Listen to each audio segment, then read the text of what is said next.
Hello दोस्तों, नमस्कार। इतिहास विषय से संबंधित आज हम पीजीटी यानी यूपी पीजीटी प्रवक्ता प्रीवियस ईयर क्वेश्चन पेपर में 61 क्वेश्चन हमारे सॉल्व हो गए थे। तो आज हम 62 से स्टार्ट करेंगे। उससे पहले प्लीज़ आप लोग वीडियो को लाइक कीजिए, शेयर कीजिए, सब्सक्राइब कीजिए। तो चलिए स्टार्ट करते हैं। आज का पहला क्वेश्चन है, निकोलो कॉन्टी एक यात्री जो विजयनगर में आया था, कहाँ का निवासी था? तो निकोलो कॉन्टी जो इटली का यात्री था, यानी ए इसका राइट आंसर हो जाएगा। आप देख सकते हैं संगम वंश के शासक देवराय प्रथम, जिसका कार्यकाल था 1406 से 22 के शासनकाल में इटली के यात्री निकोलो कॉन्टी ने 1420 ईस्वी में विजयनगर का भ्रमण किया था। और देवराय प्रथम जो है विजयनगर का ऐसा प्रथम शासक था जिसने 10,000 मुस्लिमों को सेना में नियुक्त किया था। और इसने तुंगभद्रा नदी पर हरिद्रा बांध भी बनवाया था। तो क्वेश्चन यहाँ से भी पूछा जाता है कि संगम वंश का वह कौन सा शासक था जिसने अपनी सेना में मुस्लिमों को भर्ती कराया था? तो कौन हो जाएगा? देवराय प्रथम। अगला हमारा, दिल्ली सल्तनत के किस शासक ने इक्ता प्रथा की शुरुआत की थी? तो इक्ता प्रथा की शुरुआत की थी इल्तुतमिश ने। तीसरा इसका राइट आंसर हो जाएगा। आप देख सकते हैं दिल्ली सल्तनत में इक्ता प्रथा की शुरुआत इल्तुतमिश ने की थी। यह शासकीय सेवा के बदले दी जाने वाली जागीर थी, जिसका ग्रहीता जो है मुक्ता कहलाता था। अगला क्वेश्चन हमारा, किस सुल्तान ने द्वितीय सिकंदर की उपाधि धारण की थी? तो द्वितीय सिकंदर की उपाधि सिकंदर ए सानी यानी अलाउद्दीन खिलजी ने प्राप्त की थी। सी इसका राइट आंसर हो जाएगा। आप इसे देख सकते हैं, अलाउद्दीन खिलजी, जिसका कार्यकाल था 1296 से 1316, ने अपने सिक्कों पर अपना उल्लेख जो है द्वितीय सिकंदर के नाम से करवाया था, अर्थात उसने सिकंदर ए सानी की उपाधि धारण की थी। अगला हमारा, नीचे सूची दी गई है, सूची 1 को सूची 2 से सुमेलित करने की बात कर रहा है, तो इसे देख लेते हैं। पहला है तुगलकाबाद। तो तुगलकाबाद जो शहर बसाया था वो किसने बसाया था? गयासुद्दीन तुगलक ने। और आदिलाबाद की बात करें तो मोहम्मद तुगलक ने। फिरोजाबाद की बात करें तो फिरोज तुगलक ने। और खिरजाबाद की बात करें तो खिरजाबाद कौन हो जाएगा? अलाउद्दीन ने। आप देख सकते हैं तुगलकाबाद गयासुद्दीन तुगलक, आदिलाबाद मोहम्मद तुगलक, और फिरोजाबाद फिरोज तुगलक, और खिरजाबाद जो है अलाउद्दीन खिलजी। अगला हमारा, अब्दुल रज्जाक यात्री था, तो कहाँ का यात्री था अब्दुल रज्जाक? फारस का। ठीक है, यानी फारसी यात्री था। ए इसका राइट आंसर हो जाएगा। आप देख सकते हैं फारस का दूत अब्दुल रज्जाक जो है 1443 ईस्वी में संगम वंश के शासक देवराय द्वितीय यानी 1422 से 1446 के शासनकाल में विजयनगर आया था। अगला है, विजयनगर किस नदी के तट पर स्थित है? Most important question. तो विजयनगर का संबंध आपका तुंगभद्रा रिवर से हो जाएगा। तीसरा इसका राइट आंसर हो जाएगा। विजयनगर तुंगभद्रा नदी के दक्षिण पर स्थित है। और विजयनगर साम्राज्य की स्थापना संगम के 5 पुत्रों में से हरिहर और बुक्का नामक 2 भाइयों ने की थी। अगला फिर क्वेश्चन है, सूची 1 को सूची 2 से मिलाने के लिए है, तो इसे देख लेते हैं। पहला है नामदेव। तो नामदेव का संबंध आपका महाराष्ट्र से हो जाएगा। दूसरे हैं चैतन्य महाप्रभु। चैतन्य महाप्रभु का संबंध पश्चिम बंगाल से हो जाएगा। अगला है आपका सूरदास।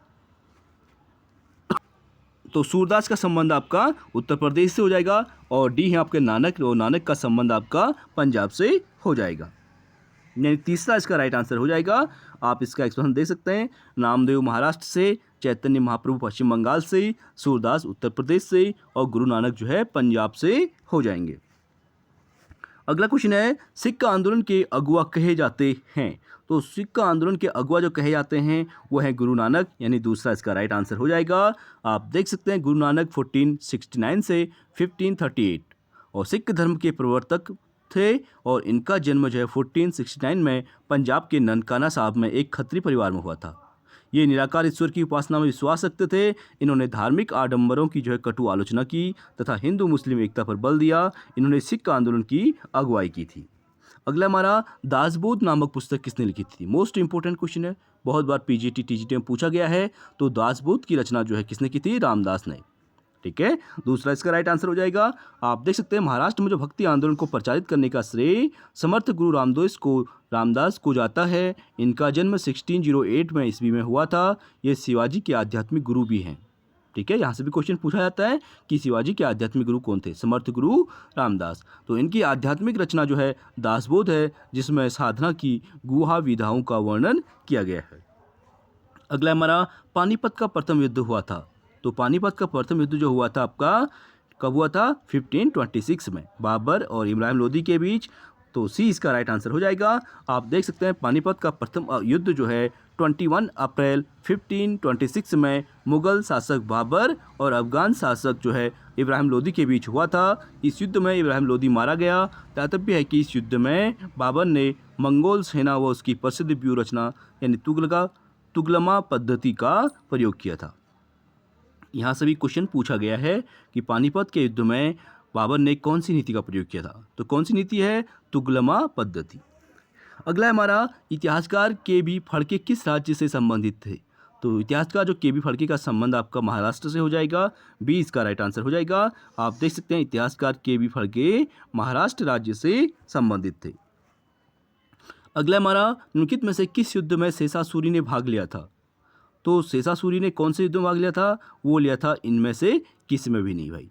पानीपत का प्रथम 1526 में हुआ था, पानीपत का द्वितीय 1556 में अकबर और बैरम खां अकबर के सेनापति बैरम खां और यानी बैरम खां और हेमू के बीच। और वहीं पानीपत का तृतीय युद्ध जो है 1761 में 1761 में मराठों और मोहम्मद शाह अब्दाली के बीच हुआ था। यानी आप इसका एक्सप्रेशन देख सकते हैं। शेषासुरी ने मुगल सम्राट बाबर की ओर से चंदेरी का युद्ध 1528 में भाग लिया था। उसी समय उसने कहा था कि अगर भाग्य ने मेरी सहायता की तो शीघ्र ही मुगलों को भारत से खदेड़ दूंगा। ये किसने कहा था? शेषासुरी ने। अगला हमारा नूरजहां का वास्तविक नाम था। मोस्ट इंपोर्टेंट क्वेश्चन है। तो नूरजहां का वास्तविक नाम था आपका मेहरुन्निसा। ठीक है, नूरजहां उसको जहांगीर ने नाम दिया था। नूर का मतलब होता है चंद्रमा। अगला क्वेश्चन है, इसका एक्सप्लेनेशन देख सकते हैं आप लोग। नूरजहां का वास्तविक नाम मेहरुन्निसा था। वह मिर्जा गयास वेग की पुत्री थी। मई 1611 में जहांगीर ने मेहरुन्निसा से विवाह किया और उसे नूर महल की उपाधि दी थी। और नूरजहां को 1613 में बादशाह की बेगम या पट्टमहिषी बनाया गया था। अगला क्वेश्चन है, अकबर के सैन्य अभियानों को क्रम में रखने की बात कर रहे हैं। ठीक है, तो देख लेते हैं। इसका तीसरा राइट आंसर हो जाएगा, यानी तीसरा आप मिलान कर सकते हैं। तो देखेंगे आगे। मुगल सम्राट अकबर ने सैन्य अभियान में सबसे पहले मालवा 1561 में, उसके बाद गुजरात अभियान 1572 से 73 में, उसके बाद हल्दी घाटी का अभियान 1576 में, ये इंपॉर्टेंट है, पूछा जाता है। और उसके बाद कश्मीर 1586 में, उसके बाद सिंध पर विजय प्राप्त की थी 1595 में, और अकबर की जो अंतिम विजय थी असीरगढ़ की विजय 1601 में। असीरगढ़ विजय अकबर की अंतिम विजय मानी जाती है। अगला हमारा, अकबर ने जजिया को कब समाप्त किया था?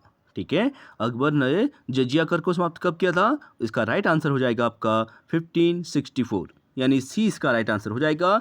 आप देख सकते हैं अकबर ने 1563 में ईस्वी में तीर्थ यात्रा कर पर रोक लगाई। ठीक है, 1563 में तीर्थ यात्रा जो कर वसूला जाता था उस पर रोक लगाई थी।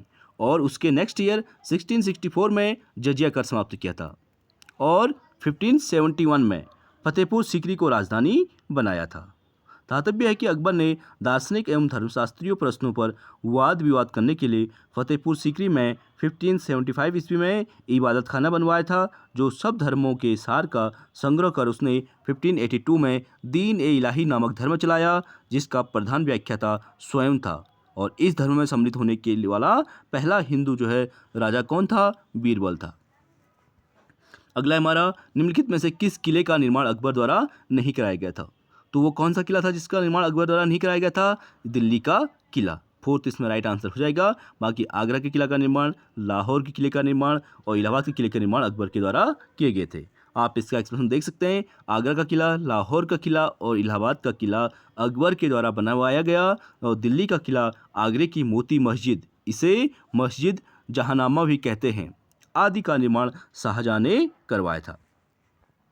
अगला हमारा, बाबर को कहाँ दफनाया गया था? ठीक है, तो बाबर को दफनाया गया था कहाँ? काबुल में। अफगानिस्तान के काबुल में ले जाकर दफनाया गया था, यानी दूसरा इसका राइट आंसर हो जाएगा।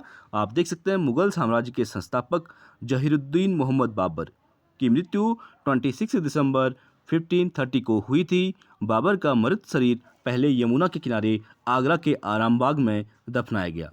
लेकिन बाद में उसकी इच्छा के अनुसार उसे काबुल में दफनाया गया। अगला हमारा हल्दी घाटी की लड़ाई सन 1576 में किसके बीच हुई थी? Most important. तो हल्दी घाटी का जो युद्ध हुआ था वह था मेवाड़ और मुगल के बीच।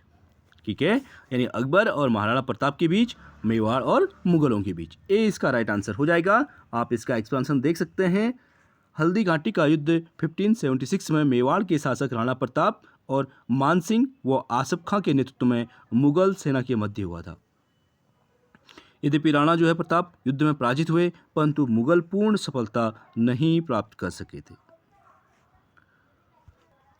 अगला है निम्नलिखित में से कौन से विकल्प गलत है? यहाँ पे रॉन्ग पूछा गया है। तो अबुल फजल ने अकबरनामा लिखी थी, बदायूं ने आलमगीरनामा, बिल्कुल रॉन्ग हो जाएगा भाई दूसरा वाला, और बाबर ने तुजुके बाबरी और जहांगीर ने तुजुके जहांगीरी। यानी पहला, तीसरा और फोर्थ इसमें राइट आंसर है, तो दूसरा रॉन्ग है। आप इसका एक्सप्लेनेशन देख सकते हैं। अबुल फजल ने अकबरनामा आइन अकबरी लिखा था, मिर्जा मोहम्मद काजिम ने आलमगीरनामा लिखा था। किसने? मिर्जा मोहम्मद काजिम ने।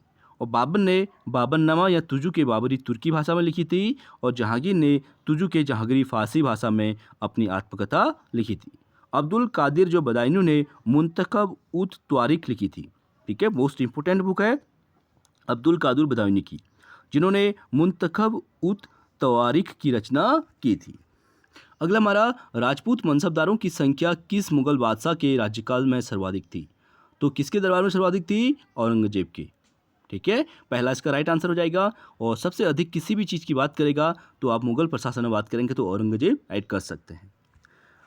राजपूत मनसबदारों की संख्या सर्वाधिक औरंगजेब के शासनकाल में थी। इसी समय मराठों को सर्वाधिक संख्या में मनसबदार बनाया गया। इस प्रकार पूरे मनसबदारों में राजपूतों की संख्या 33% थी। अगला है, किस संत का नाम शिवाजी से जुड़ा है? तो कौन से संत हैं जिनका नाम शिवाजी के नाम से जुड़ा है? वो है रामदास। दूसरा इसका राइट आंसर हो जाएगा। आप देख सकते हैं 20 अप्रैल 1627 ईस्वी को सिवनेर के दुर्ग में शिवाजी का जन्म हुआ। वे शाहजी भोंसले की प्रथम पत्नी जीजाबाई के पुत्र थे, और शिवाजी का लालन पालन उनके स्थानीय संरक्षक जो है दादाजी कोंडदेव एवं जीजाबाई के गुरु स्वामी रामदास की देखरेख में हुआ था। जीजाबाई अपने पति शाहजी भोंसले से अलग रहती थी, और स्वामी रामदास ने शिवाजी को मातृभूमि की रक्षा के लिए प्रेरित किया, और दादा कोंडदेव ने उन्हें सेना और शासन की शिक्षा पाई थी। अगला हमारा, किस मुगल सूबेदार ने सन 1698 ईस्वी में अंग्रेजों को सुल्तानती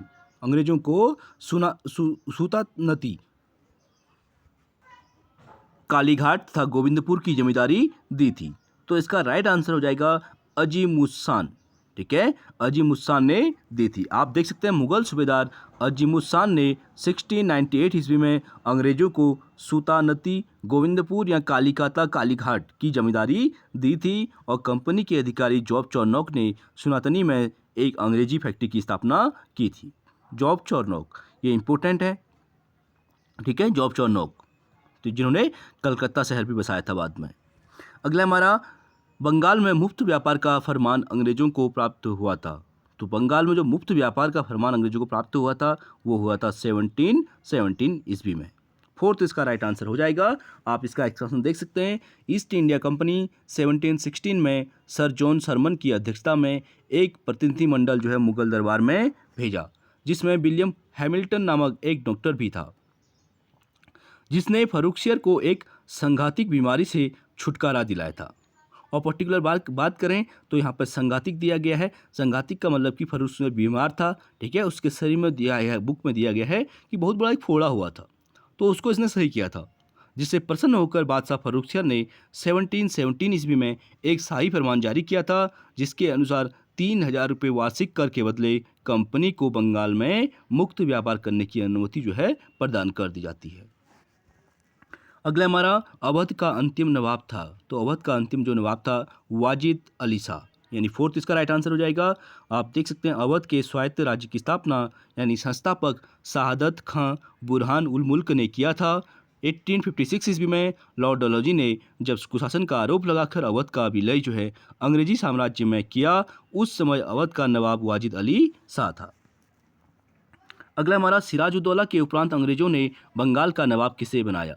तो सिराजुद्दौला के उपरांत अंग्रेजों ने बंगाल का जो नवाब बनाया था वो बनाया था मीर जाफर को। ठीक है, दूसरा इसका राइट आंसर हो जाएगा। आप देख सकते हैं 1756 में अलीवर्दी खां की मृत्यु के बाद उसका दौहित्र यानी सिराजुद्दौला बंगाल की गद्दी पर बैठा तथा प्लासी के युद्ध जून 1757 में वह पराजित हुआ और बाद में उसकी हत्या कर दी गई। उसके बाद बंगाल की गद्दी पर मीर जाफर क्या होता है, बैठता है। अगला हमारा मार्च सन 1602 में किस व्यापारिक कंपनी की स्थापना हुई थी? तो 1602 की बात करें तो वो हुई थी डच संयुक्त कंपनी की। ठीक है, डच जब भारत में आए थे, यानी डचों ने अंग्रेजों से पहले अपनी कंपनी यहाँ पे स्थापित कर ली थी। आप इसका एक्सप्लेनेशन देख सकते हैं। 1596 में कार्नेलिस हस्तमान केप ऑफ गुड होप होते हुए सुमात्रा तथा बंटाम पहुंचने वाला प्रथम जो डच यात्री था। इसने अन्य डच वासियों को प्रोत्साहित किया। इसके बाद कुछ सालों में भारतीय व्यापार के लिए अन्य डच कंपनियां का गठन किया और 20 मार्च 1602 में ईस्वी में भारत में व्यापार के लिए प्रथम Dutch company United Dutch east India का प्रादुर्भाव हुआ, जो कई कंपनियों को मिलकर बनाई गई थी। अगला हमारा पुर्तगाल और भारत के बीच व्यापार का प्रारंभ हुआ था। तो पुर्तगाल और भारत के बीच जो व्यापार का प्रारंभ हुआ था वो हुआ था 1498 में। ठीक है, ये इसका राइट आंसर हो जाएगा। आप इसमें देख सकते हैं पुर्तगाल एवं भारत के बीच जो व्यापार का प्रारंभ सन 1498 में हुआ था। पुर्तगाली यात्री वास्को डी गामा 1498 ईस्वी को गुजराती पथ प्रदर्शक अब्दुल मनिक की सहायता से कालीकट पहुंचा था और तभी से भारत एवं पुर्तगाल के बीच जो व्यापार शुरू हुआ था। अगला है हमारा बंगाल में द्वैत शासन का अंत कब हुआ था? तो बंगाल में द्वैत शासन का अंत जो हुआ था 1772 में। ठीक है, दूसरा इसका राइट आंसर हो जाएगा। आप देख सकते हैं बंगाल में द्वैत शासन 1765 में प्रारंभ हुआ तथा वॉरेन हेस्टिंग्स ने 1772 में इसे समाप्त किया था। ठीक है, क्लाइव ने इसे चलाया था और वॉरेन हेस्टिंग्स ने इसे समाप्त किया था। आप देख सकते हैं। अगला है हमारा हिस्ट्री ऑफ ब्रिटिश इंडिया किसने लिखी थी? तो हिस्ट्री ऑफ ब्रिटिश इंडिया जो पुस्तक है वो लिखी थी जेम्स मिल के द्वारा। History of British India James मिल की पुस्तक है और धातव्य की जेम्स मिल जॉन स्टुअर्ट मिल का कौन था? पिता था। अगला हमारा भारत का प्रथम गवर्नर जनरल था। तो भारत का जो प्रथम गवर्नर जनरल कौन कहे जाते हैं? Lord William Bentinck. ठीक है, भारत का प्रथम गवर्नर जनरल। आप इसका एक्सप्लेनेशन देख सकते हैं। 1773 के रेगुलेटिंग एक्ट के तहत बंगाल के गवर्नर वॉरेन हेस्टिंग्स को बंगाल का गवर्नर जनरल बनाया गया तथा 1883 के एक्ट के तहत लॉर्ड विलियम बेंटिंग को भारत का प्रथम गवर्नर जनरल बनाया गया। अगला है निम्नलिखित में से घटना के अनुसार कौन सा विकल्प बढ़ते क्रम में सत्य है? ठीक है, यानी इसको आरोही क्रम में पूछा गया है। तो इसका तीसरा राइट आंसर हो जाएगा। आप देख सकते हैं प्लासी का युद्ध सबसे पहले आ जाएगा। प्लासी का युद्ध 23 जून 1757 को हुआ था। उसके बाद वांडीवास का युद्ध 1760 में हुआ था अंग्रेजों और फ्रांसीसियों के मध्य। और अंत में बक्सर का युद्ध 22 अक्टूबर 1764 को हुआ था। अगला है रेगुलेटिंग एक्ट के द्वारा सर्वप्रथम सुप्रीम कोर्ट की स्थापना कहाँ की गई थी? मोस्ट इंपोर्टेंट क्वेश्चन है। रेगुलेटिंग एक्ट के द्वारा सर्वप्रथम जो सुप्रीम कोर्ट की स्थापना की गई थी वो की गई थी कलकत्ता में। ठीक है, दूसरा इसका राइट आंसर हो जाएगा। आप देख सकते हैं पर्टिकुलर बात करें तो तीनों की स्थापना हुई थी, कलकत्ता, मद्रास और मुंबई की। और पर्टिकुलर पहला पूछेगा तो कलकत्ता यहाँ पर राइट हो जाएगा। आप देख सकते हैं 1773 के रेगुलेटिंग एक्ट के द्वारा कलकत्ता में सुप्रीम कोर्ट की स्थापना की गई और दातव्य है कि भारत शासन अधिनियम 1935 के द्वारा एक संघीय न्यायालय यानी फेडरल कोर्ट की भी स्थापना की जाती है। अगला सहायक संधि स्वीकार करने वाला प्रथम राज्य था। तो सहायक संधि स्वीकार करने वाला जो पहला शासक था वो था कौन? पहला राज्य जो था वो था आपका हैदराबाद। ठीक है, दूसरा इसमें से पहला हैदराबाद हो जाएगा। लॉर्ड वेलेस्ली का जो है 1798 से 1805 ने सहायक संधि की पद्धति की शुरुआत की थी और सहायक संधि व्यवस्था के अंतर्गत हैदराबाद के निजाम, ठीक है, 1798 में से 1800 ने सहायक संधि स्वीकार की थी। इसके बाद मैसूर ने की थी 1799 में, उसके बाद तंजौर ने 1799 में, उसके बाद अवध ने 1801 में, उसके बाद पेशवा ने 1801 में और आपका अंत में भोंसले ने 1803 में और सिंधिया ने 1804 में आदि में स्वीकार की थी। ये इंपॉर्टेंट क्वेश्चन है, यहाँ से क्वेश्चन पूछा जाता है कौन से राज्य ने जो लॉर्ड वेलेस्ली की जो सहायक संधि थी उसको कब स्वीकार किया था, किसने कब किया था। आप इसे नोट डाउन कर सकते हैं। ठगी को समाप्त करने का श्रेय दिया जाता है? मोस्ट इंपोर्टेंट क्वेश्चन, ठीक है। तो ठगी प्रथा को समाप्त करने का श्रेय दिया जाता है आपका कर्नल सिलीमैन को। ए इसका राइट आंसर हो जाएगा, ठीक है। कर्नल सिलीमैन जो है लॉर्ड विलियम बेंटिंक, जो भारत के पहले गवर्नर जनरल, भारत के पहले गवर्नर जनरल माने जाते हैं, लॉर्ड विलियम बेंटिंक, इन्हीं का जो है सेनापति था। आप देख सकते हैं ठगी प्रथा को समाप्त करने का श्रेय कर्नल सिलीमैन यानी तत्कालीन governor general Lord William Bentinck को जाता है। अगला हमारा, निम्न में से किसे ओवेन मेरिडिथ के नाम से जाना जाता है? तो ओवेन मेरिडिथ के नाम से जाना जाता है लॉर्ड लिटन को, ठीक है। ए इसका राइट आंसर हो जाएगा। आप देख सकते हैं अंग्रेज गवर्नर जनरल लॉर्ड लिटन 1876 से 80 विद्वानों के बीच ओवेन मेरिडिथ के नाम से जाना जाता था। दातिव्य है कि इसी के कार्यकाल में 1877 में महारानी विक्टोरिया को भारत का सामग्री यानी केसर ए हिंद की उपाधि दी गई थी। उपाधि देने के लिए शानदार प्रथम दिल्ली दरबार का आयोजन भी किया गया था। किसके शासनकाल में? लॉर्ड लिटन के शासनकाल में। और पर्टिकुलर बात करें तो 3 बार दिल्ली दरबार आयोजित किया जाता है। एक बार जो है इस टाइम, दूसरी बार हमारा दिल्ली, जब हमारी राजधानी कलकत्ता से दिल्ली ट्रांसफ़र होती है, ठीक है, 1912 में रविंद्रनाथ टैगोर के द्वारा वहाँ पे वंदे मातरम गीत भी गाया जाता है। अगला हमारा, सन 1757 में सिराजुद्दौला को पराजित किया गया था। तो रविंद्रनाथ टैगोर ने वंदे मातरम नहीं, राष्ट्रगान गाया था, ठीक है। तो सन 1757 में सिराजुद्दौला को पराजित किया गया था। तो सिराजुद्दौला को 1757 में पराजित किसके द्वारा किया गया था? लॉर्ड क्लाइव के द्वारा, ठीक है। 23 जून 1757 को लॉर्ड क्लाइव के नेतृत्व में ब्रिटिश सेना ने सिराजुद्दौला को पराजित किया। यह युद्ध प्रतीकात्मक ही था, क्योंकि सिराजुद्दौला से लोगों ने विश्वासघात किया था, इसीलिए सिराजुद्दौला जो है पराजित हो जाते हैं। अगला हमारा, कालकोठरी ब्लैक होल घटना कहाँ हुई थी? मोस्ट इंपोर्टेंट क्वेश्चन, बहुत बार पूछा गया है टीजीटी पीजीटी में। तो ब्लैक होल जो घटना हुई थी वो हुई थी कलकत्ता में, ठीक है। 4th इसका राइट आंसर हो जाएगा। यानी ब्लैक होल घटना का मतलब है एक कमरे में, बंद कमरे में, जिसमें बिना ऑक्सीजन के, ठीक है, उस कमरे में जो है 350 लोगों को लगभग बंद कर दिया जाता है। तो अगले दिन वो सभी लोग जो है उनकी डेथ हो जाती है, क्योंकि ऑक्सीजन का कोई स्रोत नहीं था, इसीलिए उसे कालकोठरी या ब्लैक होल के नाम दिया गया है। यानी बंगाल के नवाब सिराजुद्दौला ने कासिम बाजार की ब्रिटिश फैक्ट्री पर कब्जा कर लिया और फिर कलकत्ता आकर के 20 जून 1756 को फोर्ट विलियम पर कब्जा कर लिया। अंग्रेजों ने समुद्र के निकट फुल्टा नामक स्थल पर शरण ली, जिसे उनकी श्रेष्ठ जहाजरानी व्यवस्था ने सुरक्षित बना लिया था। फिर भी नवाब ने बहुत से अंग्रेजों को बंदी बना लिया। उसने एक ही कमरे में लगभग 146 अंग्रेजों को बंद कर दिया, जिसमें से केवल 23 लोग ही जीवित बच सके थे। इस हत्याकांड को ब्लैक होल की घटना के नाम से जाना जाता है। इस घटना के जनक जो है हॉलवेल हैं। ये राइट है, यहाँ पे देख सकते हैं। इस घटना के जनक कौन हो जाएंगे? हॉलवेल। अगला है, the economic history of India के लेखक हैं। तो the economic history of India पुस्तक जो लिखी थी वो लिखी थी रमेश चंद्र दत्त ने, ठीक है। 4th इसका राइट आंसर हो जाएगा। आप देख सकते हैं the economic history of India Ramesh Chandra Dutt की पुस्तक है। इसमें उन्होंने धन के बहिर्गमन यानी धन का निष्कासन सिद्धांत के बारे में वर्णन किया है, जो दादा भाई नौरोजी के द्वारा भी किया गया था। ड्रेन थ्योरी दी गई थी। अगला है हमारा, श्रीमद् भागवत गीता का अंग्रेजी में अनुवाद किस ब्रिटिश प्रशासक ने किया था?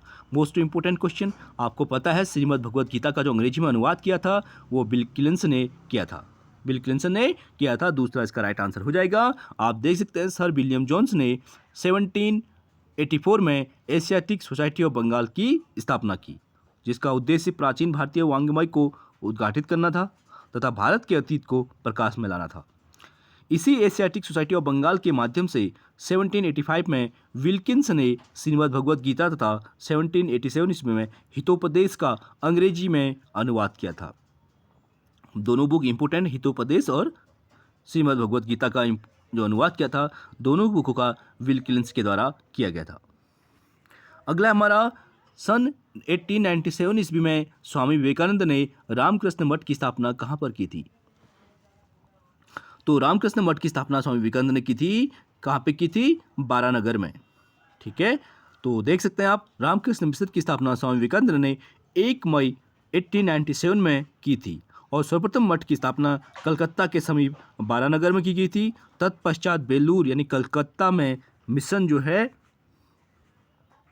की स्थापना की गई और मिशन का दूसरा मठ अल्मोड़ा में मायावती स्थल में स्थापित किया गया था और रामकृष्ण मिशन का उद्देश्य धार्मिक तथा सामाजिक सुधार करना था।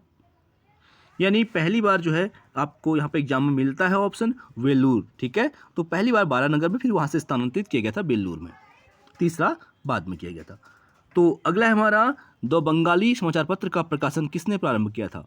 तो दो बंगाली जो समाचार पत्र था उसका प्रकाशन किया था सुरेंद्र नाथ बनर्जी ने। फोर्थ इसका राइट आंसर हो जाएगा। यानी बंगाली समाचार पत्र 1879 ईस्वी में सुरेंद्र नाथ बनर्जी ने प्रकाशित किया था और यह समाचार पत्र जो है कलकत्ता में से अंग्रेजी भाषा में प्रकाशित किया गया है।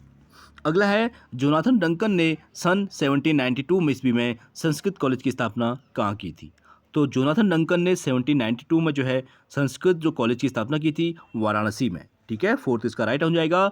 जोनाथन डंकन ने 1792 में वाराणसी में एक संस्कृत कॉलेज की स्थापना की थी। इस शिक्षण संस्थान में हिंदुओं का कानून, साहित्य तथा धर्म की शिक्षा की रक्षा एवं वृद्धि के लिए उसी प्रकार प्रशिक्षित किया जाता था जिस प्रकार मुसलमानों के लिए कलकत्ता मदरसा खोला गया था।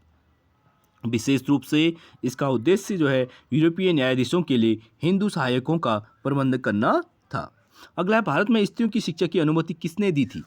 तो भारत में जो स्त्रियों की शिक्षा की अनुमति दी थी वो दी थी डलहौजी ने। पहला इसका राइट आंसर हो जाएगा। आप इसका एक्सप्रेशन देख सकते हैं। भारत में स्त्रियों की शिक्षा की अनुमति गवर्नर जनरल लॉर्ड डलहौजी ने दी थी।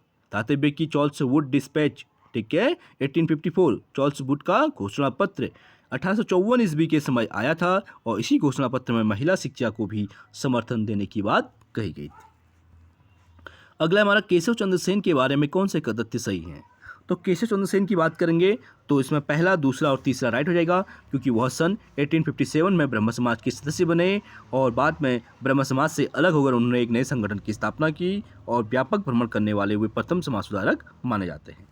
उनकी मृत्यु 1905 में नहीं हुई थी, ये रॉन्ग हो जाएगा क्योंकि उनकी डेथ जो है 1884 ईस्वी में हुई थी। अगला हमारा सत्य शोधक मंडल की स्थापना किसने की थी? यानी सत्य शोधक समाज या मंडल जो है मोस्ट इंपोर्टेंट क्वेश्चन है। इसकी स्थापना ज्योतिबा फूले ने की थी। फोर्थ इसका राइट आंसर हो जाएगा। आप देख सकते हैं सत्य शोधक समाज यानी मंडल की स्थापना ज्योतिबा फूले ने 1873 में की थी। सत्य शोधक समाज जिसका अर्थ सत्य की खोज करने वाला समाज है और इस सामाजिक धार्मिक आंदोलन का उद्देश्य समाज में विद्यमान उत्पीड़क रूढ़ियों को समाप्त करना तथा समाज में महिला का स्तर ऊपर उठाना था और जाति प्रथा जो है पुरोहित स्त्री पुरुष असमानता अंधविश्वास के साथ समाज में व्याप्त सामाजिक आर्थिक सांस्कृतिक कृतियों के विरुद्ध जो है सामाजिक परिवर्तन करना था। ज्योतिबा फुले ने अनेक पुस्तकों की रचना की थी जिसमें से गुलामगिरी 1873 में लिखी थी, किसान का कोड़ा 1883 में लिखी थी और गुलामगिरी 1873 में, किसान का कोड़ा 1883 में और अछूतों की कैफियत जो है 1885 में लिखी थी। अगला है मीरात उल अकबार किसकी कृति है? तो मीरात उल अकबार मोस्ट इंपोर्टेंट बुक है। ये राजा राम मोहन रॉय के द्वारा लिखी गई थी। पहला इसका राइट आंसर हो जाएगा।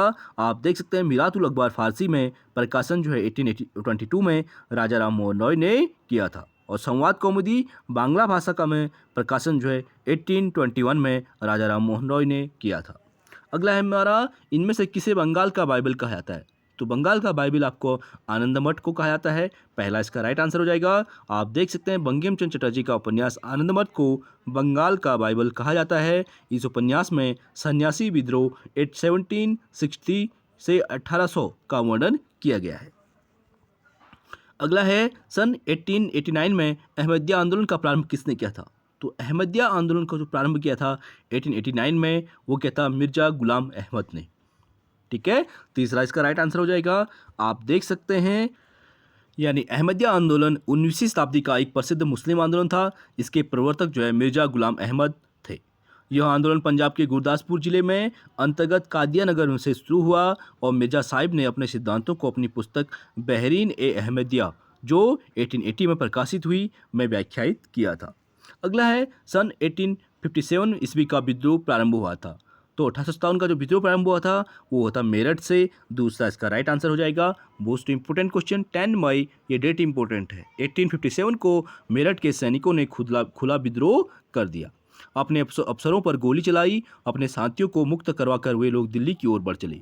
विद्रोहियों ने 11 मई को दिल्ली पर अधिकार कर लिया और बहादुर शाह द्वितीय को भारत का सम्राट घोषित किया था। परंतु वास्तव में नेतृत्व सैनिक नेता बख्त खां के हाथ में रहा था।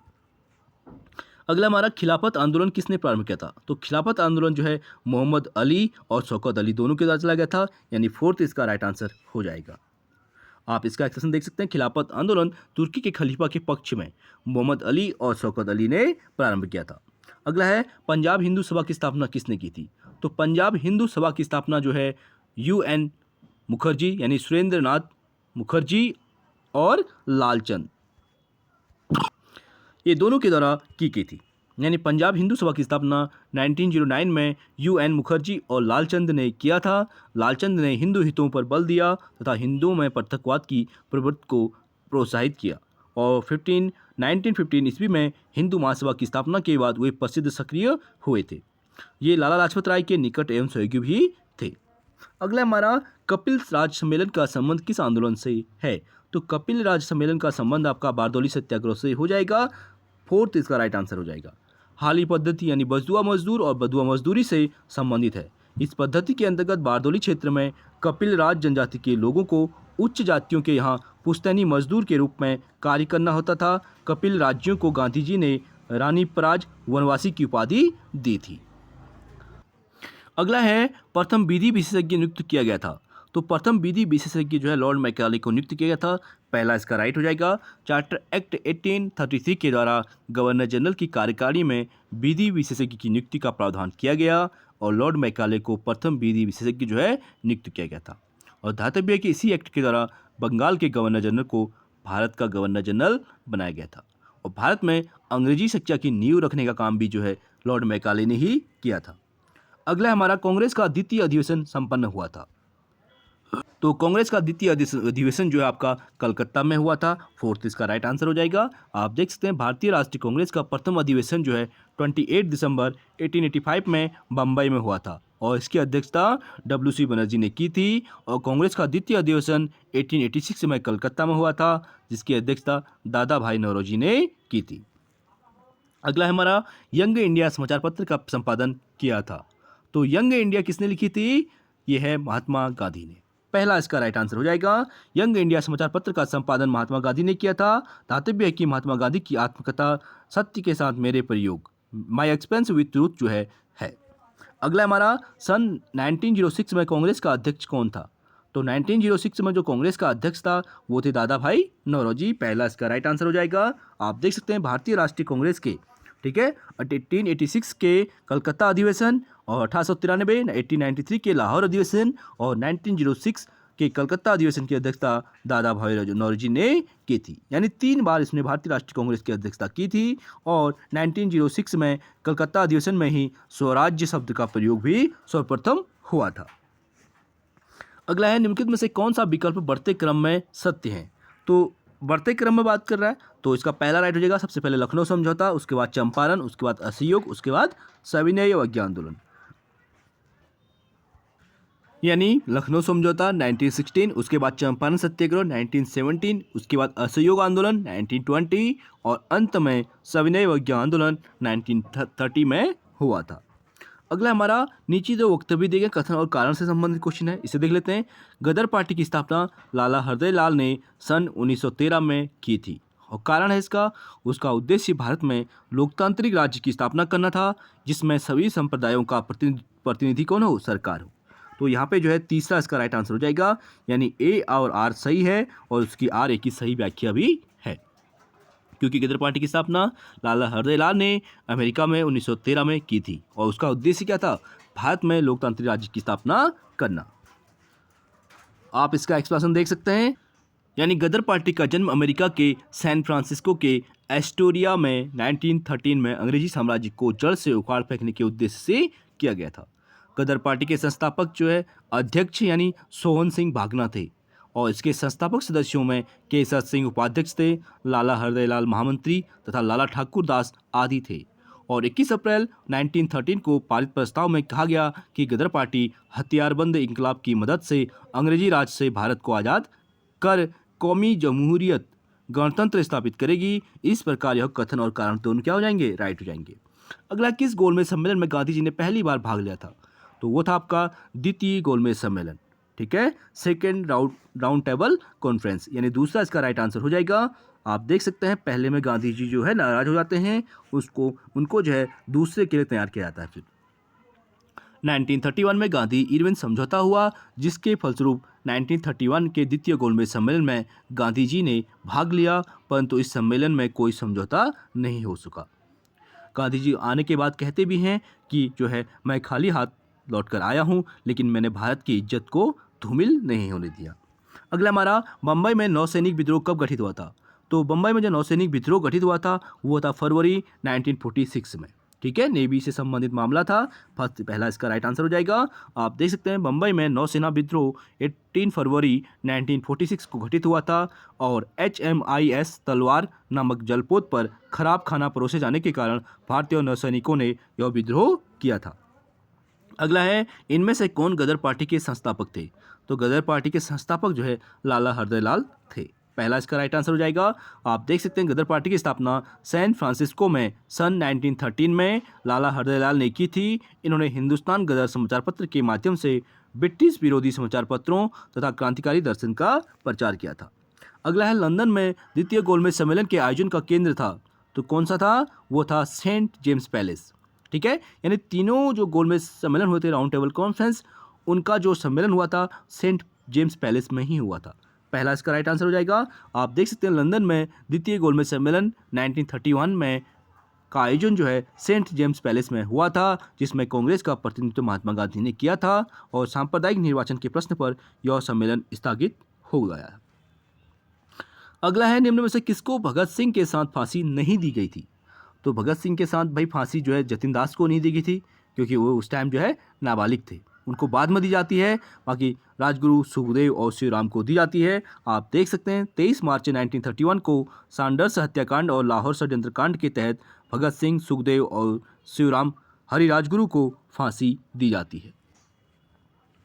अगला हमारा, गीता रहस्य पुस्तक किसने लिखी थी? तो गीता रहस्य पुस्तक लिखी गई थी, मोस्ट इंपोर्टेंट बुक है, ये बाल गंगाधर तिलक ने लिखी थी। ठीक है, दूसरा इसका राइट आंसर हो जाएगा। गीता रहस्य पुस्तक बाल गंगाधर तिलक ने लिखी थी मांडले जेल में। कहाँ लिखी थी? मांडले जेल में। और तिलक ने ही राष्ट्रीय विचारों के प्रचारार्थ 1893 में गणपति उत्सव और 1895 में शिवाजी उत्सव प्रारंभ किया गया था। ये भी क्वेश्चन पूछे गए हैं, आप इनको भी नोट डाउन कर सकते हैं कि शिवाजी द्वारा कौन कौन से उत्सव चलाए गए थे और कब चलाए गए थे। तो चलिए फ्रेंड्स, आज के लिए इतना ही। आई होप आप लोगों को वीडियो पसंद आई होगी। प्लीज़ वीडियो को लाइक और शेयर जरूर करें। बाकी नेक्स्ट क्लास में करेंगे। Thank you so much.